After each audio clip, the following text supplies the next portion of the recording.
You got that? Awesome. Yay! So welcome everyone. Hi, hi, hi. Rebecca here from Pandion Music Foundation. We are a 501c3 nonprofit.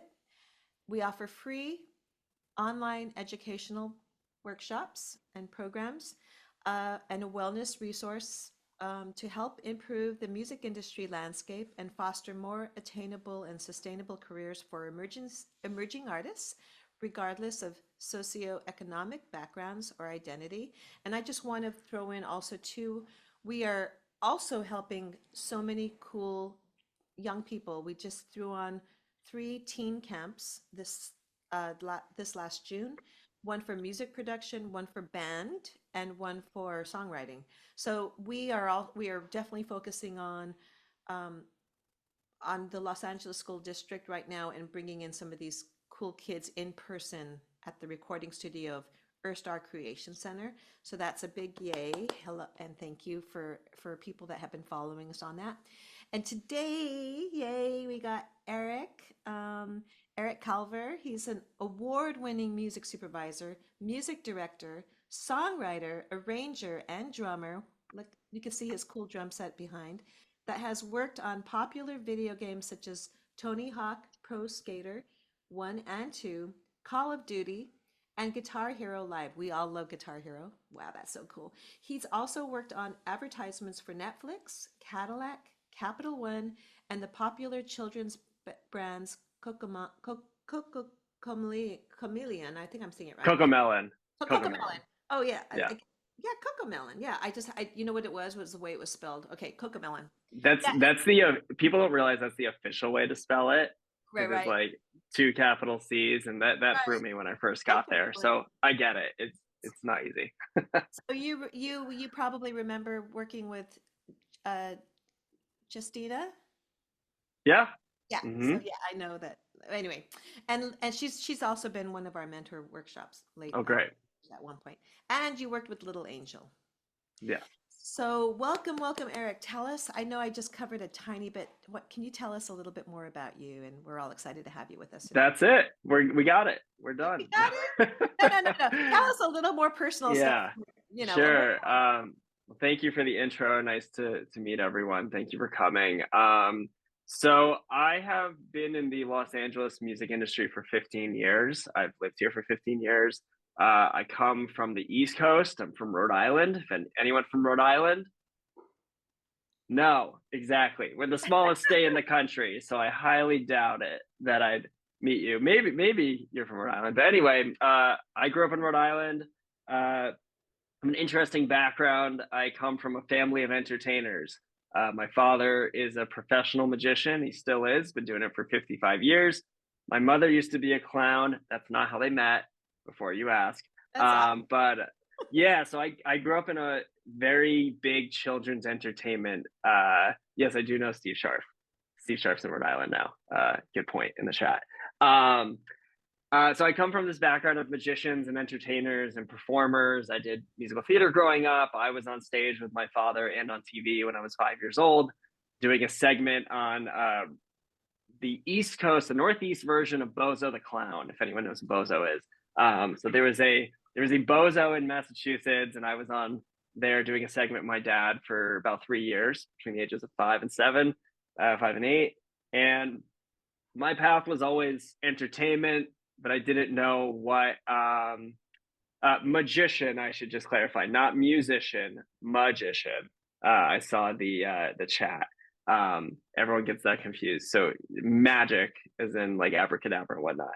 So I was going down that path, but then once I discovered like the Beatles and Ringo and like everyone liked guitar, but I thought drums was like that's that seemed cool to me. So I didn't want to be the magic kid anymore. I wanted to be the drummer kid because I felt like the kids made fun of magic stuff at that age. Kids are dumb. So anyway, I transitioned to being a drummer. I did all the high school drumming and wanted to study music. And my parents, being entertainers, were skeptical having an entertainer child, but they were like, okay, like it seems like that's you don't really. I mean, I would have gone to other things if I really felt it, but drums and music were in my heart. So I went to Berklee College of Music in Boston. I studied drum set performance and dual majored in contemporary writing and production, which is a long name for arranging and composition for the commercial world. So I did that at Berklee, moved out here in 2009, and I've worn a lot of different hats in the industry. I was a film composer assistant for a little bit for like Brian Tyler. Who else? I did some orchestration for Matthew Margeson, some copyist work for Mark Mothersbaugh, Snuffy Walden, like all these different composers have done copyist work and a little bit of orchestrating. Then went into the sheet music publishing world with Alfred Music Publishing. I was a choral production editor. So all those little choral music books high schools would get, I would proofread from both a musical and grammatical perspective, creating the covers and InDesign. Did that for a few years. I also got some arrangements published through them, some percussion ensemble arrangements, which was really fun because that's what I grew up doing in high school. Then I did a big pivot into the music licensing world, where about like 6 months before I got married, I said to my wife, I want to try this other job. It's a coordinator role. I don't know how it's going to go, but let's see what it's going to be like. And so I was a music coordinator for Heavy Hitters Music here in California. And I worked with Cindy Bedell Slaughter, who unfortunately is no longer with us, but I worked with her for about a year or so, learning the ropes of pitching music to music supervisors.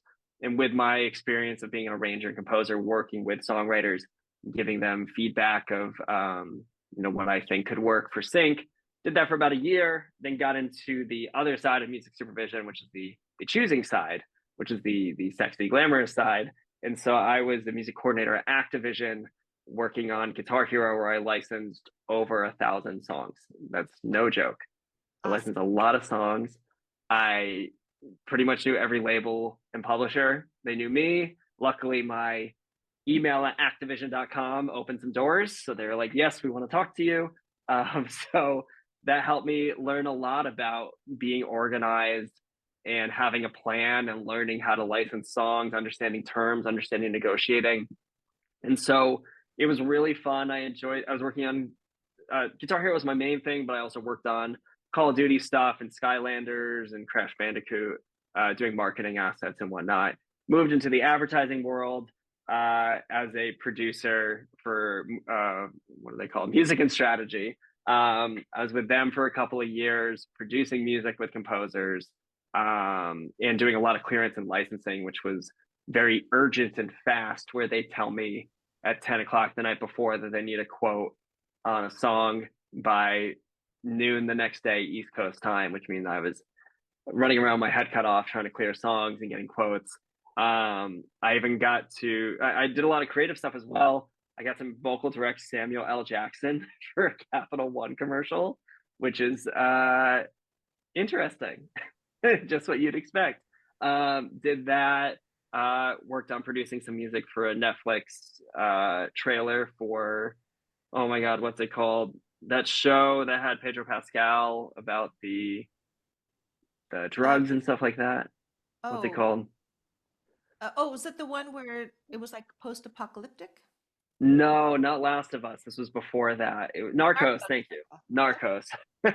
Our trailer was a slow mo video of a violin, or really a mariachi band, playing with cocaine, quote unquote, flying around it like fake powder, and we had to do a mariachi cover of the theme song. It was a blast to do. It was really fun. So I worked on that for a bit, then went back to Activision as the music supervisor. I took over for my boss who left for another job, and I was overseeing all of the Call of Duty marketing assets. And I worked on Tony Hawk Pro Skater 1 and 2, which was a combination of 1 and 2. It was not a reimagining, it was like a redo, kind of a reboot of it, combining the two games. And that soundtrack is so classic, and I grew up with that soundtrack. I mean, you can't think of the song Superman by Goldfinger without thinking of Tony Hawk, which is a big ska song if you don't know it. So I worked on all those songs, licensing them. I won an award for the Guild of Music Supervisors for Best Music Supervision for that game, which I'm very proud of. And that game is very special to me because it came out around the time my daughter was born, back in 2020. So I did that for a bit. Then I did a little stint at a TikTok agency uh, that specialized in doing TikTok marketing campaigns with different clients. And so I was producing some of that music, doing a little bit of licensing. And then I got to the job I'm at now, which is Cocomelon. If you don't know what Cocomelon is, if you've seen this little picture, this image, like that's Cocomelon. Yes. And my it's my pride and joy. I love it because my daughter grew up with it. I started that job when I was about when she was a year and a half old. That's when I started at Cocomelon. She's now 4. She's getting a little bit older. Still loves and understands what daddy does for work, but she has other interests like Britney Spears and Backstreet Boys that she's listening to. That's all because of me. But Cocomelon, so I'm the music director of Cocomelon, and I oversee the music creative strategy of the brand when it comes to what songs we're doing, what topics we're covering. I work with a lot of creative execs to decide what are our topics this year, preserving the musicality of the brand, making sure our instrumentation sounds accurate, our genres are accurate to what we're doing. Do the lyrics make sense for a 2-year-old? Will they understand this? Is it too fast? Are we too wordy? Is the word too big? There's a lot of songwriting elements that I have to oversee with my in-house team of composers and lyricists. Who Justina was one of my lyricists, and she was awesome I mean, for Cocomel. And then she moved on to Little Angel, which I was also under for a bit. And it's just really fun to write kids music. I'm sure you all have either taken a stab at it, or yeah. it's just like, how do you take 80% of your vocabulary and remove it and say the same thing with 20%, even 10% less, like of what you have left. It's almost like a mantra base, like a chanting kind of sing along, easy to remember, right? Yes, it's this challenge of like, is it, do the kids understand it? Do the parents like it? Do Yeah. we like it? Like it's just the whole, all the above of like making sure that we are hitting all of those marks. And it's really fun to write kids music, and I listen to a lot of it because of my daughter.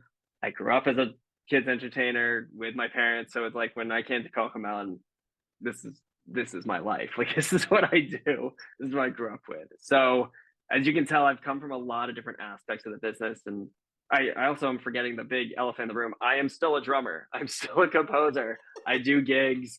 I get hired for different things, whether it's writing or it's playing or music directing on a gig or whatnot. So I still do that stuff. I can't say I do it like a lot every month. I have a lot to juggle at home and with my job, but I still get out there and gig and do things. So I, I touch it all. So I'm someone that can talk to you as a musician, as well as a supervisor, as well as a strategy type of person. Yeah, the man who wears so many different hats. You just covered like so many different career moves. And it's Yeah. great because that makes you even more qualified to be in the position that you are. And when you are listening to music and you are helping get that music licensed, you are that person. And like that's why we are so fortunate to have you here today and amazing. So before we begin in that, I just want to introduce Anai. She's our program associate, does more than that, like I think I would say guru. And she's going to talk a little bit about what we're doing today. Hi everyone. So I know most of you tend to come to our workshops pretty regularly, so you know how the music supervisor meet and greets go. But actually, we were talking with Eric and we wanted to set some time aside to listen to some songs during the hour instead of just waiting for you all to submit your songs after the workshop. So I'm gonna go ahead and send the disco link a bit early for this session. I'm gonna share it on the chat. And I would just, yeah, when you get a chance right now, submit your song. Again, please only submit one mixed and mastered song. Make sure you have all your metadata included in the song file when you upload. And if you don't have any urgency to get your song listened to right now during the hour, you're still available to submit by Friday. But no later than Sunday for this week. And then we'll add all your song submissions to a playlist and then send it over to Eric so he can still access this after. But we just want to, yeah, spend some time today going through your music a little closely. And yeah, thank you all for being here. And also to beyond Eric, you know, there's other music supervisors that will have access to this list from today. And I would recommend if you've already submitted to a disco list, maybe try a different song. And also make sure it's radio ready. And this is only for you that have joined today. Up until 11:45, we'll have it cut off. So anybody trying to join after 11:45 will not be able to enter. And I think we got it all right. And I just want to add, I just want to clarify with the chat that I'm not this. So I will listen to anything. It doesn't have to be just children's music. I understand more than just children's music. So it's me to give notes on whatever song you'd like to submit right now. Exactly. So I love just giving notes and compliments or ways to help or whatever you need with music, with any genre. So this isn't that I only want to hear nursery rhymes. That's what I do every day. So love to hear other stuff as well. But we can, I'm open for questions right now. I think we're going to start reviewing songs in 10 minutes and maybe take like that half hour because obviously, and we're not going to necessarily listen to the full song. We'll skip around a little bit if I want to hear a verse of the chorus. But if anyone has any questions right now, we could spend the next 10 minutes or 15 or so. If not, we could go into songs. And let's go into some questions. Also, NI is going to randomly pick these songs. It's not going to be in order. So because we're a nonprofit and we don't single anybody out, it'll be completely fair and balanced that way. All right. So Eric, what specific qualities or elements do you look for when selecting songs for licensing and sync placements in children's brands, video games, or advertisements?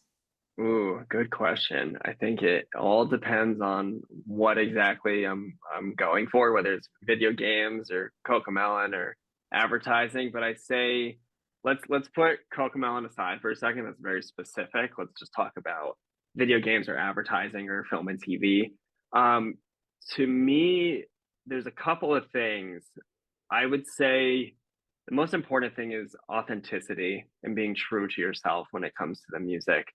If you are someone who's really good at doing pop music and you're not so great at jazz, or you're like, you can do it, but you feel much stronger as a pop writer, I want to hear the song that makes you shine the most. So if you're trying to do something that you don't really do, I don't think it's going to come through as well as the thing you do the best. So if you're really good at pop music, keep doing pop music songs. Unless if you can collaborate with someone that does the other side really well and you can find a way to blend, it's so important to make a song that's authentically you and what you do and finding the right place, because not every song is going to be perfect for every pitch, every music brief that you get, right? So you need to make sure that what you're sending has to be the best you can do, or the best that shows authenticity of working for that scene. That's number one to me. Number two is understanding that when you're using a song for sync, repeatability is super important. It needs to stick in your head. We need to know in the first 5 to 10 seconds that you're going to remember this song and it feels catchy. Because if you think about the everyday life of a music supervisor, we're not just getting 20 submissions of songs. We're reaching out to everyone. So the chances of being selected and heard get a little, not to make this a downer, but like it gets smaller and smaller as you get more and more submissions. So if I have a folder or a playlist on Disco of 50 songs, I don't have, 50 songs, average length of a song is 230 to 4 minutes. 4 times 50, like, do I have 200 minutes to listen to all these songs? Not fully. So I have to listen in the first like 5 to 10 seconds and maybe scrub to the middle, find the chorus. So I got to scrub around to make sure. So if you're not catching us in the first 5 to 10 seconds, I move on. I don't necessarily check the full song. Like maybe I think a really big thing about Zinc, start with the chorus. Start with the chorus instrumentally. Because if that's your catchiest, if that's your peak of your song, a lot of songs start with the chorus instrumentally as an intro, then you go into verse. You're like, oh, well, what's coming? Oh, that thing I heard at the beginning, it's the chorus. Great. I mean, I know this is a pretty basic verse, chorus, bridge, chorus. Like that's songwriting. That's one way to do it. Sometimes there is no bridge. Sometimes it's verse, chorus, breakdown, chorus. Like that's what happens. But you kind of need to play to what you're going towards and not make a song for sync that is abnormal to what they're normally hearing, or you make something so abnormal that it's so catchy that they'll want to keep listening. So that first 5 to 10 seconds is so important as the hook to get someone into that song. I guess the third thing is just the standard, like having a mastered track, a track that's finished, feels good. It doesn't feel like a demo, and you're happy with it. Notice how I'm saying that as the third thing, because what's most important to me is being authentic, like being the real human that you are, and then doing the technology check of mastering, sounding good. Because a song, even if, like, think about, this is a very weird thing to say, but I'll just say it, like Bob Dylan, is his voice as beautiful as Celine Dion? It's different timbre, Different. right? Yeah. And It's that's what makes it different. special. Yeah. And that's the point. Bob Dylan's music is equally as emotional to someone as Celine Dion, but they're two different types of voices. So regardless if your track doesn't sound as polished as something else, it could still have a different timbre that works. Like you can't say Blur's song 2, how it's mixed sounds the same as, I don't know why I keep going to Celine Dion, Power of Love, Celine Dion. Like it's just two different arrangements, two different sounds. So you just have to remember, like, as long as it's authentic to what you're going for, then that's going to come through. Amazing. Yes. Authenticity, and also, and in that of course you're putting your heart. So like it's something you care about, and something that's why we're creators, right? We're music creators.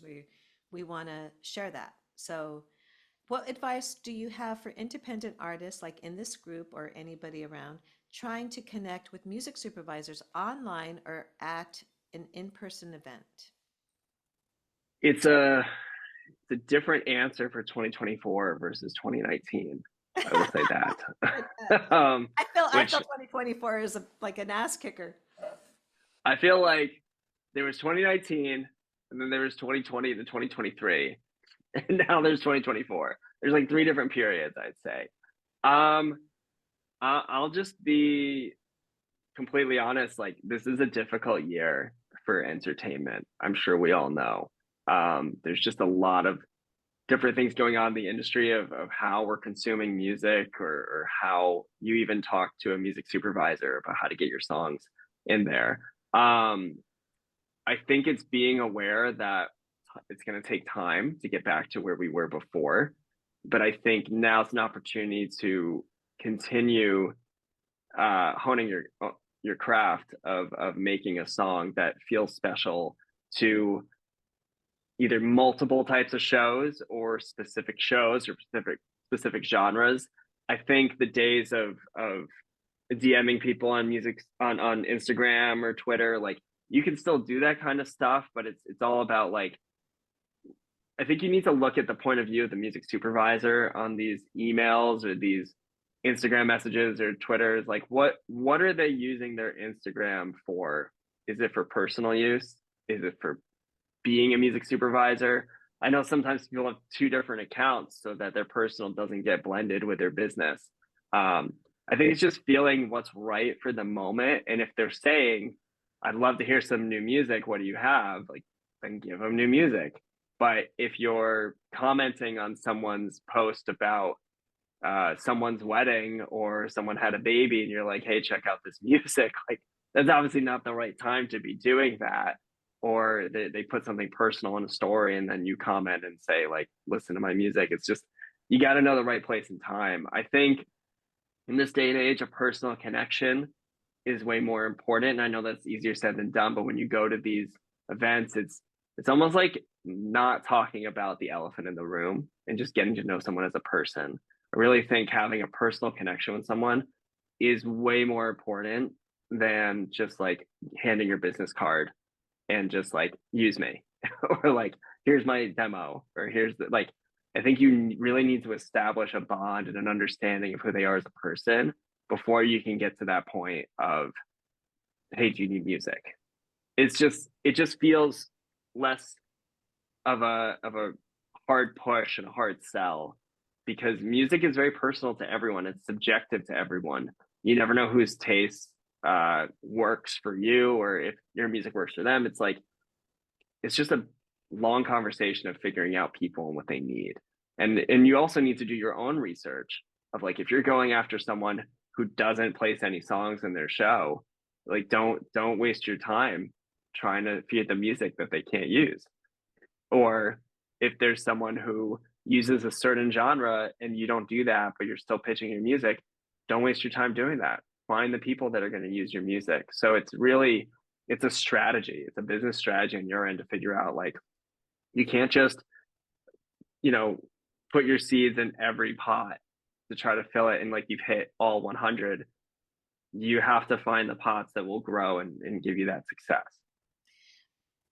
That is a super great quote, and we should write that down. And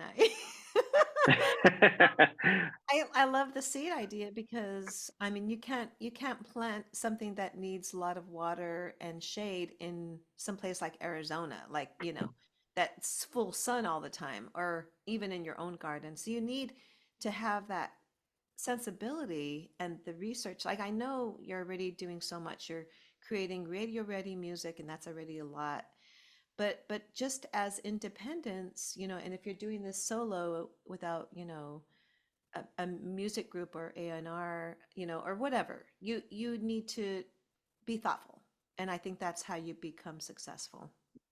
And the other thing I'd add to that is there's there's sometimes a need for music that comes from an artist that's up and coming. Now, as songwriters, you're not necessarily you're more of a chameleon and you're trying to like you're yourself, but sometimes you need to make your own personas of who you are.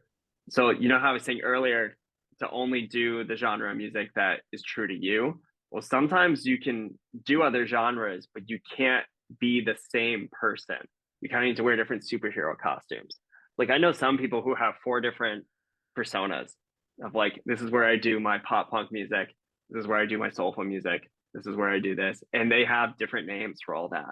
And you kind of need to build your own artist so that if you have all these genres that you really like, it's kind of like if I don't know how to best explain this, but like if Katy Perry or Coldplay like changed their genre 6 times in the same year, they're gonna be like, I don't know who this is anymore.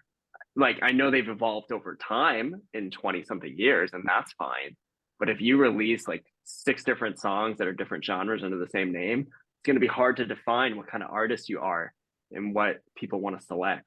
So by building your own little uh like persona and building that up with social media and being an artist, a true artist, even if you're not necessarily doing a lot of gigs, you can still be an artist of your own right as a songwriting team, maybe doing it with someone else. Like I think that will attract people to be like, oh, what's that? What's going on over there? Maybe that's another way to get music supervisors to notice you. And regardless of A&R or being a part of a label, being your own A&R person. There's a quote I read on LinkedIn this morning that I screenshot because I wanted to read it because it kind of applies to this. And it says, it can apply to a lot of things, but if you spend your time chasing butterflies, they'll fly away. But if you spend your time making a beautiful garden, the butterflies will come to you, which is kind of what I'm saying with being an Okay. artist. I know your So next I know your next hat. You're gonna have to write a book of these quotes and share it with all of us. That's your next. I, I think I'll just share the post on Oh, Instagram as a that's so meme. I don't have time to write a book. But funny. yeah, the second part of it is when you focus on improving yourself, everything you want will come to you. We attract based on who we are, not what we want. So don't chase, attract. So that's kind of what I was saying of like, show your authentic self first as like, wow, that person is really good at that genre. Like, I want to hear more of that from that person versus like trying to write something that you know will work for that show, but it's not as strong as the thing you normally do. Wow, how inspiring you are. So I recommend everybody go back and rewatch this Zoom. It's just so I'm going to. So we are now at the 11:34 mark. And so because those that kind of joined late, we're going to just do a little bit of a music listening session, not necessarily something that we pre-planned, but Eric had an inspiration to do this. So Anna is going to um, uh, pick the first song, and it's not necessarily in order, it's just random. So thank you, Anna. Yes, I'm gonna go ahead and share my screen and look through our submissions. And then we're gonna do this completely in a random order. So I'm just gonna see how many songs we have submitted so far. We had a good amount of submissions right now, so thank you all. Cool. So Some songs are called Eric Kalver. and I see that you did the randomizer already, so that's what she's doing. She's just went with her randomizer, and so we're just you don't even need to show it, but yeah, I get it. Yeah, just to be fair. Okay, so we're gonna start off with I'm just gonna do 5, like I'm just gonna count by Okay. 1, 2, 3, 4, 5. So Cool. monsters. Let's see. And we're gonna show the lyrics, right? And I too. Yeah, if you submitted lyrics, that would be great. Okay. Cool. So I know we have about 25 minutes. So what I'll say is I might call out to say, hey, let's skip to the next section. So you can play it from the top, and then I will maybe like wave my hand or something and just say, let's skip. Oh, that's a good idea. So he can kind of help conduct you, and I. Yeah. When you want me to skip, Cool. just like the middle, just start from the top, because I do. Let's do this test here of the listening for the first 5 or 10 seconds. How it flows, yeah. Yeah. Okay. No lyrics for this one, but That's fine.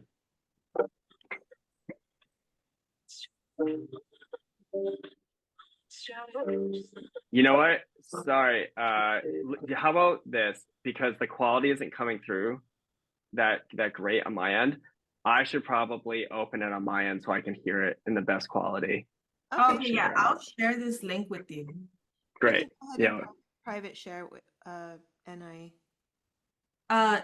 Eric, do you want to share? I'll share and control it. Yeah. Okay. Yeah. That's what we should have done to begin with. All right. So let me see. Here's the typical wait for someone to put a link and make sure they click share sound so we can all hear it. And I believe Nia also shared the lyrics to this song. I did. Okay. So I've never done this before, so that's okay. I'm more concerned about listening than the looking at the lyrics, if that's okay. Yeah, perfect. So we can jump right into it. Let me make sure that this window. All right, can everyone see what I'm sharing? Yes. Yes, cool. All right, here we go.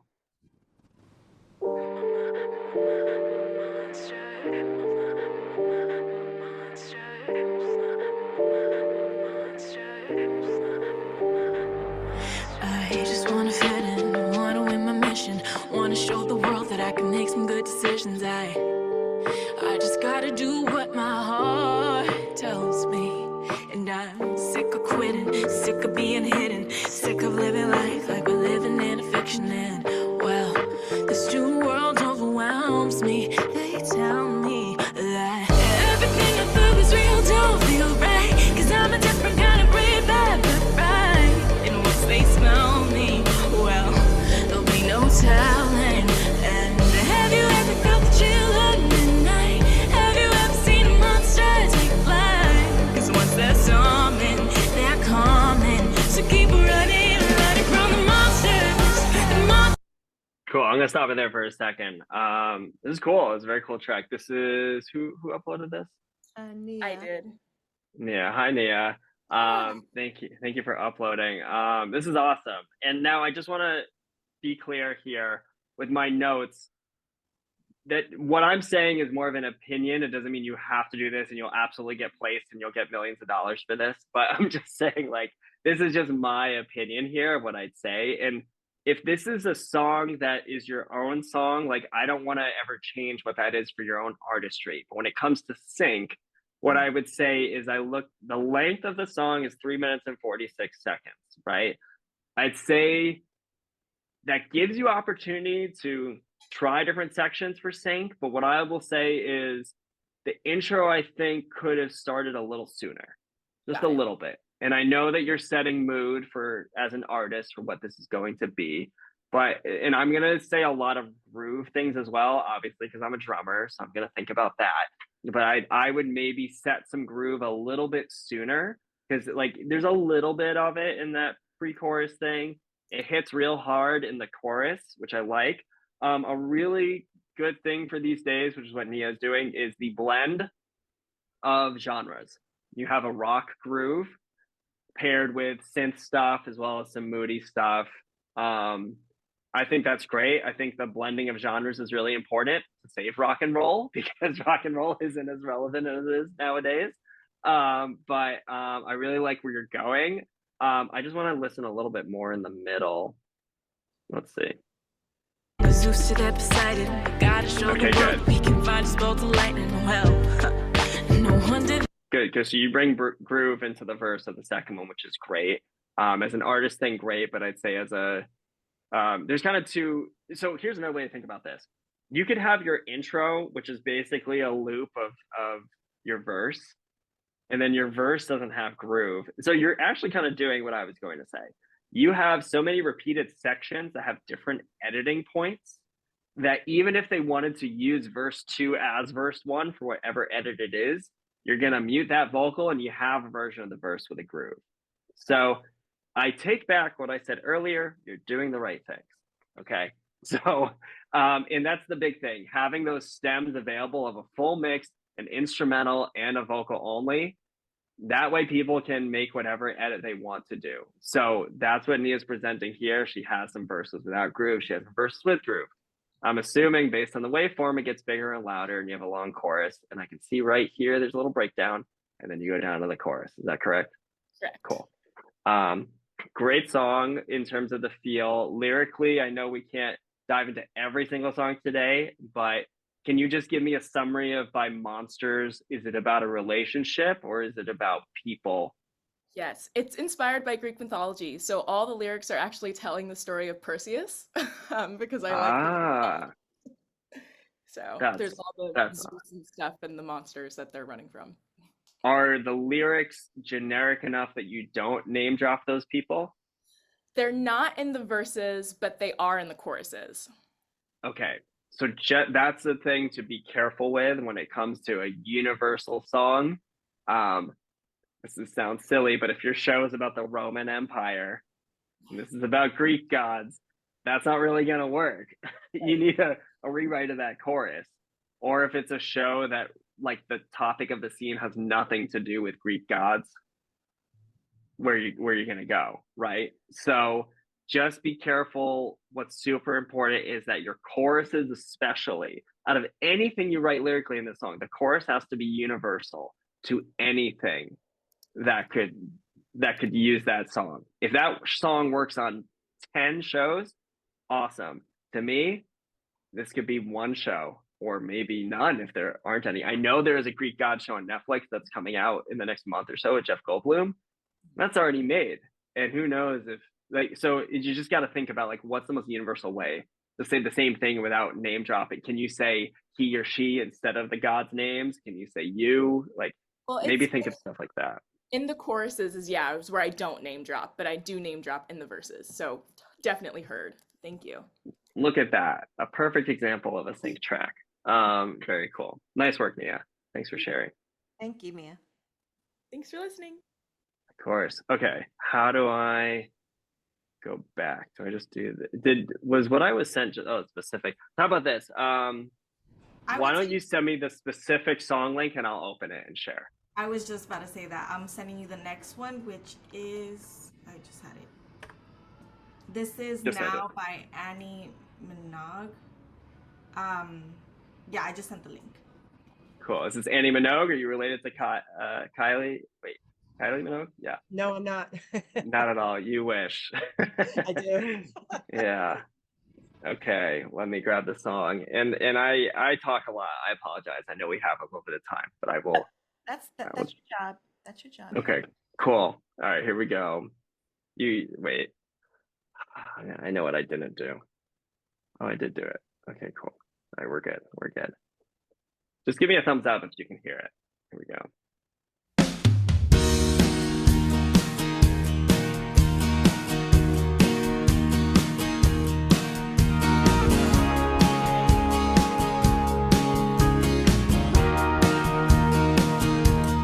Little you say when you don't get your way. Will we ever be able to break this chain? Problem is this, child Skip a little bit. Hey, do you think about us? Hey, what's the fuss about? Is the fuss about us? We need a safe place to lay. What you say is take and I've got to get away. Okay. Awesome. So Annie, is that right? Yes. Annie. Hey, Annie. So this is cool. It's a great song. I have a couple questions. Is the Sure. chorus, "Hey, do you think about us"? That's the pre-chorus. That's the pre-chorus. Oh, so I haven't even gotten to the chorus yet. Now, that correct? we need a separate place to land. That's the chorus where it says now. Okay. Yeah. Gotcha. Okay. So just straight off the bat, looking at the length of the song, and I know I don't know if this is an artist track or a sync track.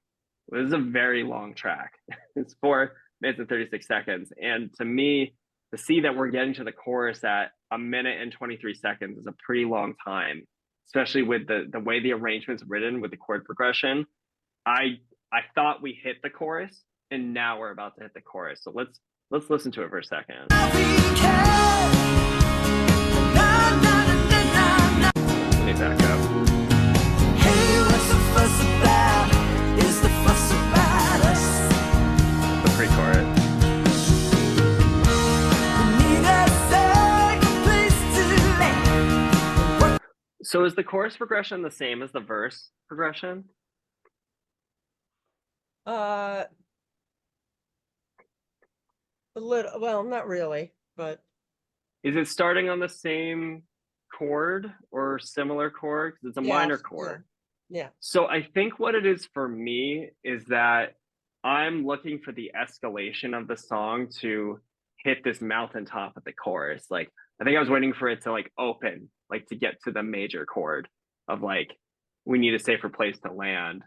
And I know this, like, it could work from the minor perspective that you have, but I think I was waiting for that opening.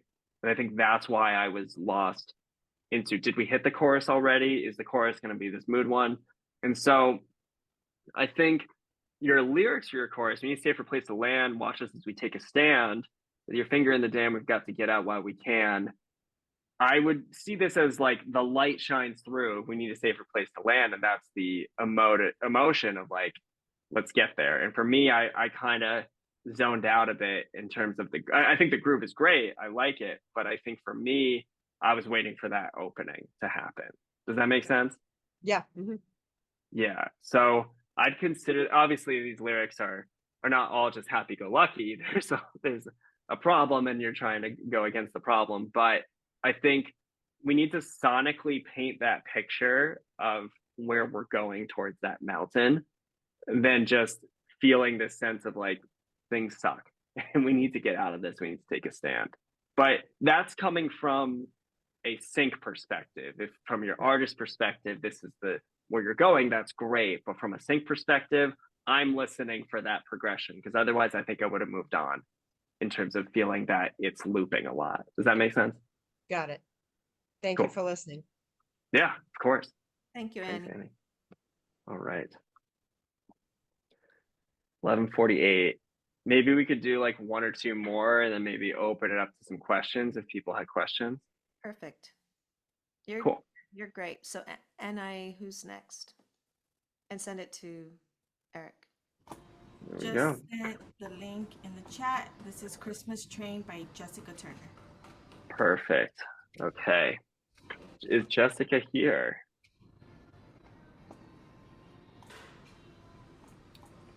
Oh, I see you, Jessica. There you are. Hey, all right. Let's take a listen. Give me a thumbs up that everyone can hear it.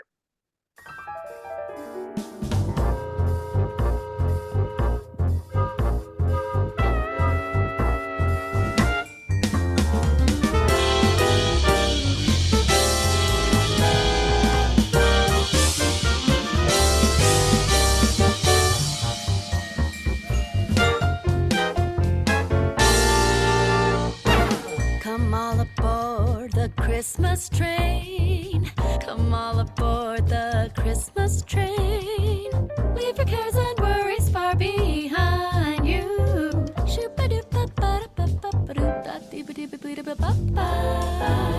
Hey, what do you say? Everybody wants a day on the Christmas train.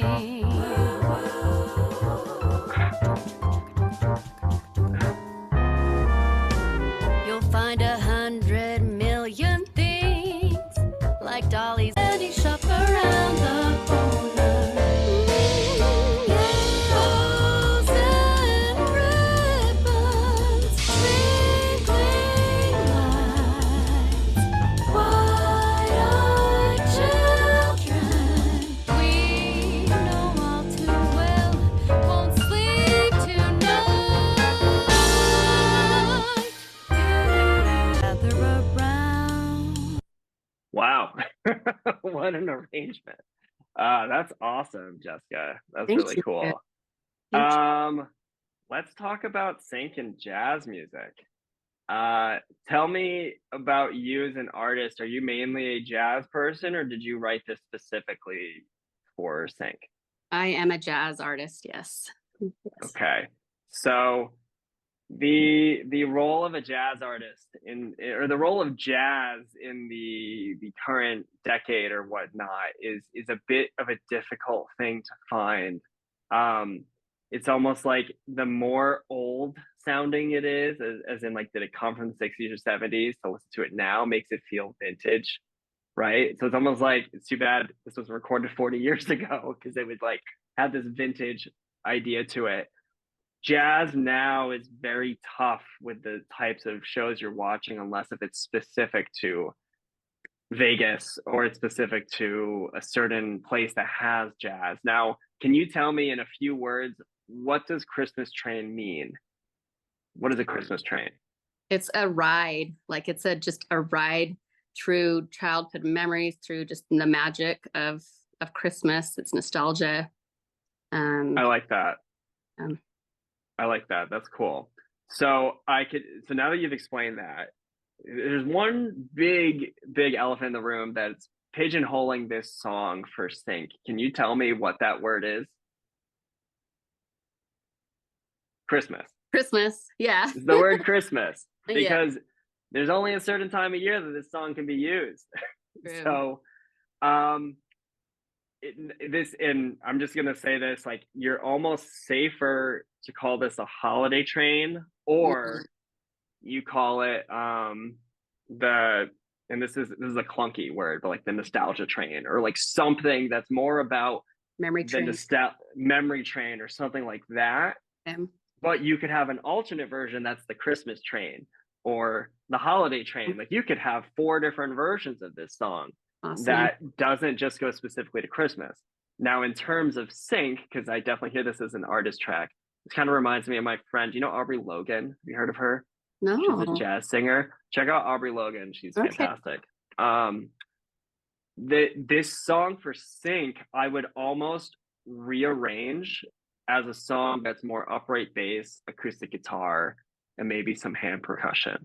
I think that could get you a little bit further from a sync perspective, as Cool. opposed to having the big band arrangements. While they're awesome arrangements, like you did really great, and I know some of it's kind of MIDI, but it sounds really good. It almost is taking away from the nice groove you have with the Christmas train verses and refrains and whatnot. So I'd maybe like, this is I would reimagine it as a sync track. And how would you do that with just a trio? Maybe it's piano, upright bass, maybe even xylophone, or sorry, not xylophone, vibes, like a vibraphone or something like that. Like something that's a bit more moody that could do that memory train or the holiday train or whatnot. Just and that's a note to everyone here. I know I've given notes about being universal, but perhaps you make multiple versions of that song, that you have your artist version, here's your sync version, here's your universal version, all that kind of stuff. So definitely keep that in mind as you are as you're doing that. But it's a really cool song. I would just think about reimagining it for like a new version. I love all that. Thank you. Very helpful. Yeah, no problem. Do we want to, does anyone have any questions before we maybe listen to one more? I'm happy to answer questions for the next 6 minutes versus listening, but that was really fun. I think you're on a roll here. I think, why don't we listen to another Okay. song? Open it up for Cool. questions. Let's do it. I think we got time for, I'll try to squeeze 2, but maybe we'll get to 1. We'll see. I just sent the link, and that is actually can't see Afternoon Daydream Afternoon Daydream. by, who is this? Barad? Is that how you'd pronounce it? Is that person here? So, yes. I want to make sure that the person's here, because I'd like to listen to something where someone's in the room, which I think that's what all these are. So Unmute yourself or put your hand up if it's you. yeah, you don't have to go on camera. Just Tatiana. Yes, she's here. okay, great, At work, awesome. but talk loud, yeah. No worries. Okay.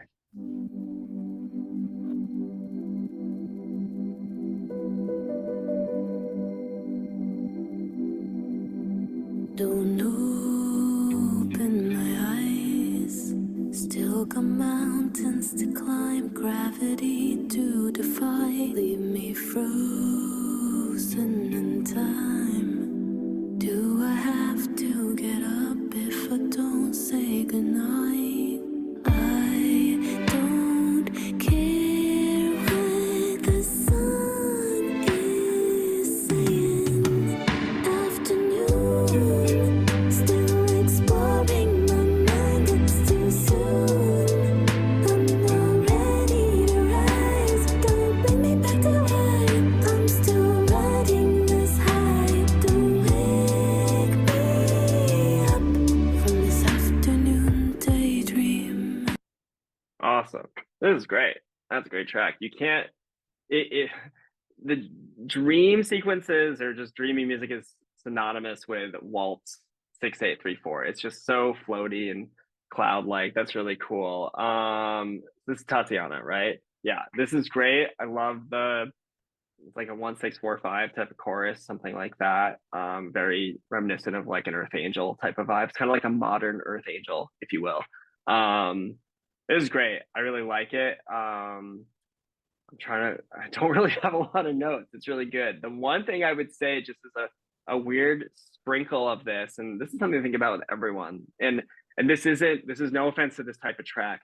We've heard this type of track before and it works really well, but how can you sprinkle like a cherry on top to make it something that is even more unique than we've ever heard before? Like, I'm talking about some stop time.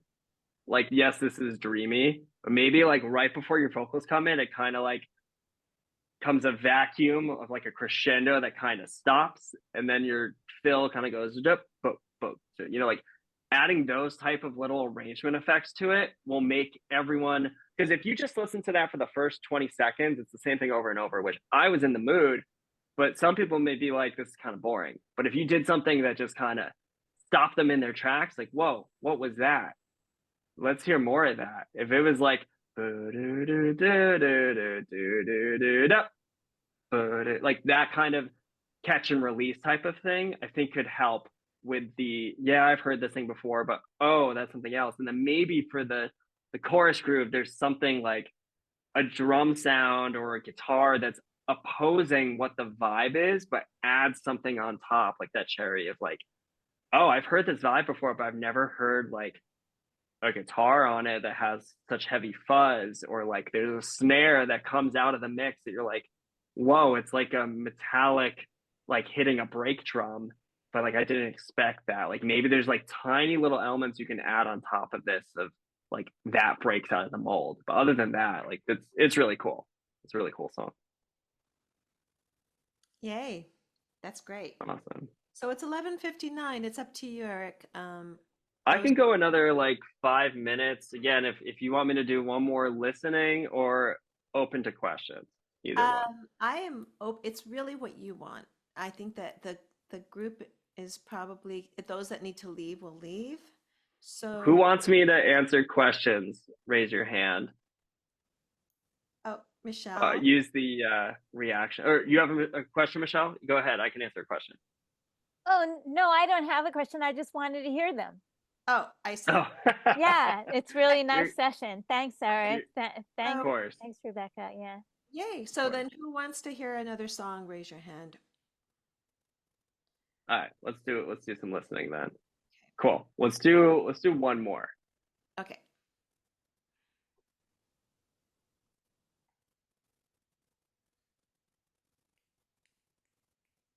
Yeah, I'll wait for the link.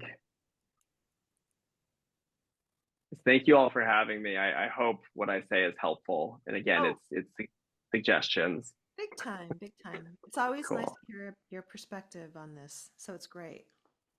Of course. Let me make sure I'm sharing.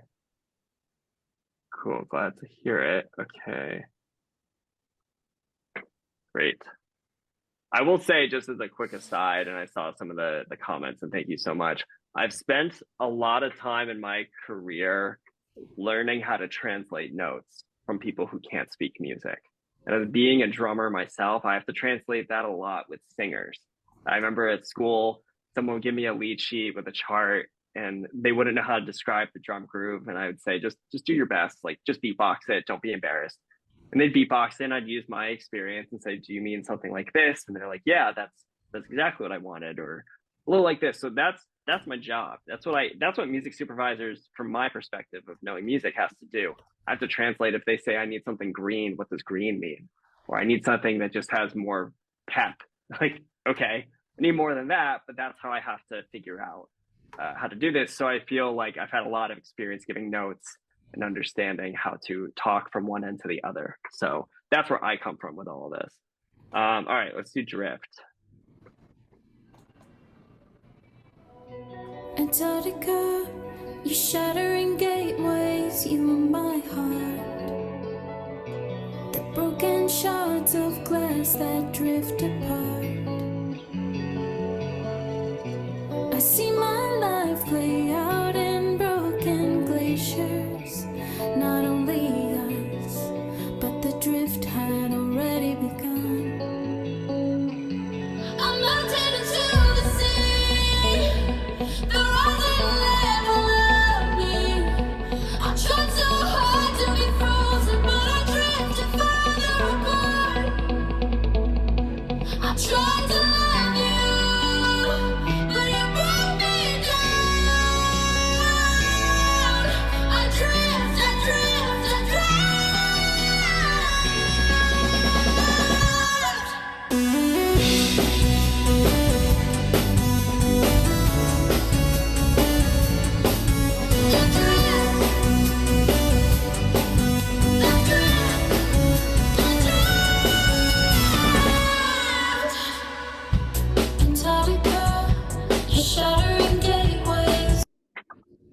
Nice. This is interesting. So this is a blend of genre of EDM or dance music with live acoustic drums, which is a pretty rare, not rare thing to do, but there's the way that Travis Barker does it with hip hop, where like the way that they mix the drums is so tight in that there's no real room mic to it. It's just like, it's so specific with hip hop, because hip hop, if you think about it, is all loops and audio and I don't want to say synths, but like it's very sampled in its way, right?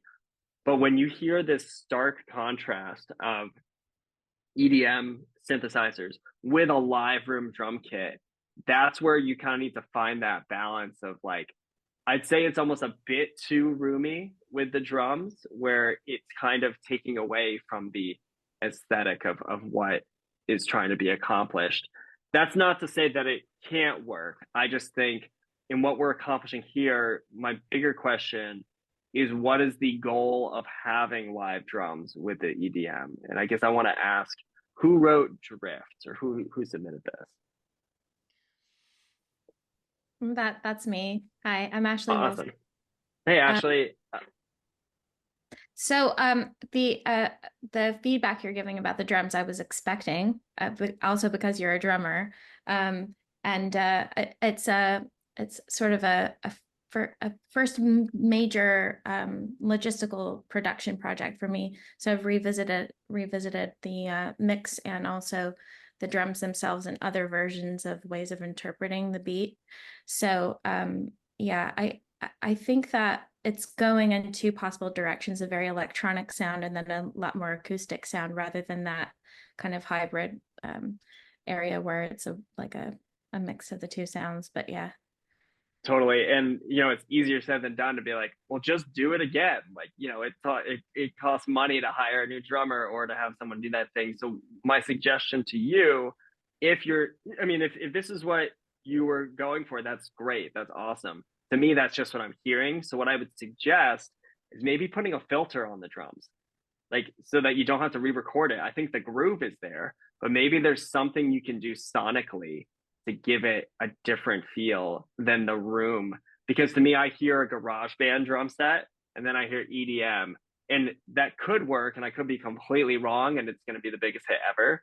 But to me, to blend the genre, live acoustic drums for pop songs are very interesting. They either need to be super dry, they need to be really affected, or someone creates a new genre and that works. So I would play around with the sound of the drums to see if you can sonically change it, than telling you like, do a whole new drum beat, get a new acoustic drummer. And it's not a comment on the groove. The groove is good. It's more just the mixing of it. You know what I mean?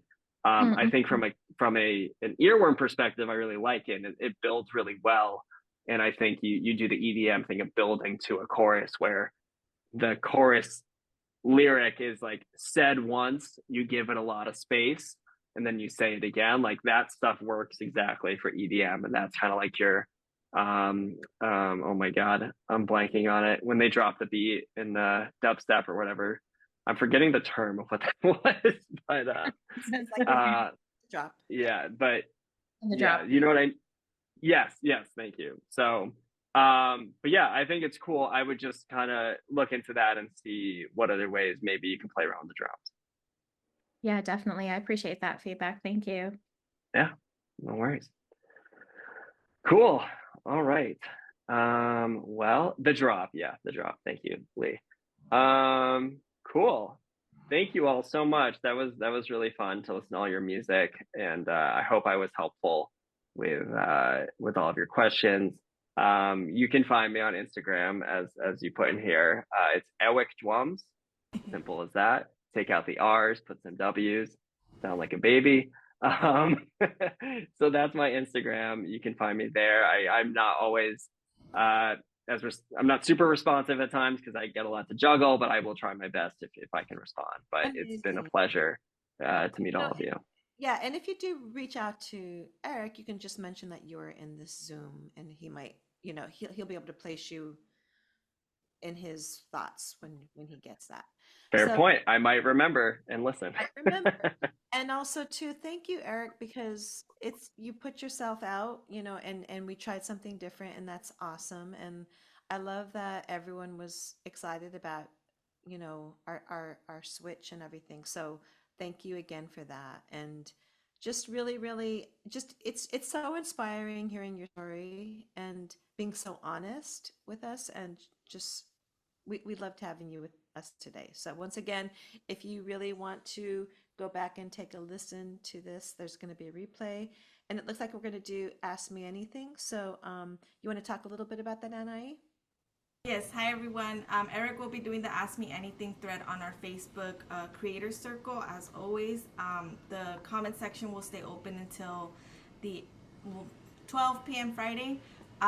We keep that open usually just 48 hours after the live session. And yeah, I'm gonna share the link in the chat just for those who aren't part of our Creator Circle as of now. Feel free to join. It's a really great way to just build community, stay in contact with our fellow music creators here. And yeah, if there are any questions that maybe you didn't get a chance to ask Eric today, feel free to drop it in the Ask Me Anything thread, and we will get that over to Eric, and he'll get your answers right to you. So yeah, thank you everyone for joining us. We do also have a workshop next week with Chelsea Coy. I lost it You in the might chat. know her. She's with 206 Music. Yes. Yeah. So she's great. And thank you once again, Eric. I feel like I don't know.